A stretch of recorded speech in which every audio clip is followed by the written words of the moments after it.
2 દિવસ પહેલા એક દીકરીની ફરિયાદ મળી હતી, જેની અંદર એની સાથે સોશિયલ મીડિયા ઉપર ફ્રેન્ડશિપ કરીને એક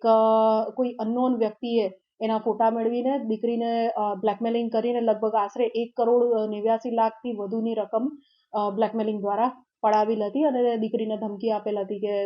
જો તું મારી વાત નહીં માને, મને પૈસા નહીં આપે તો તારા સગા મિત્ર મંડળ જે બધા છે એ બધાને તારા ફોટો વગેરે હું મોકલી આપીશ.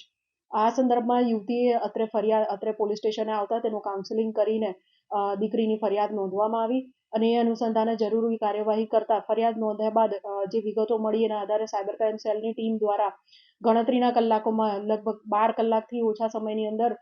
ચેન્નઈ ખાતે જઈ ચેન્નઈથી સદર આરોપી જે દીકરીને બ્લેકમેલ કરતો હતો એને પકડીને અહીંયા સુરત શહેર ખાતે લાવવામાં આવેલ છે અને તેને અરેસ્ટ કરવામાં આવેલ છે. આગળની કાર્યવાહી એની અંદર રિમાન્ડ મેળવવા તથા આરોપીની પૂછપરછ વગેરે જે કાયદાકીય કામગીરી છે જે હાલ અત્યારે ચાલુમાં છે. પણ સદર યુવકને ખોટી પ્રોફાઇલ બનાવી, હાઈફાઈ પ્રોફાઇલ બતાવી યુવતીઓને ફસાવાનો એક એમોથી એ કામ કરતો હતો. એટલે સોશિયલ મીડિયા ઉપર કંઈક અલગ અને રિયલ લાઈફમાં કંઈક અલગ એવી રીતના એટલે પોતાની હાઈફાઈ પ્રોફાઇલ બતાવી પોતે ડોક્ટરીનું ભણે છે અને પોતાનું ફેમિલી બહુ જ પાવરફુલ છે, પોતાની પાસે ઓડી કાર છે અને પોતે પોલિટિશિયનનો દીકરો છે એ રીતની જે વિગતો છે એ આપીને યુવતીને ભોળવી હતી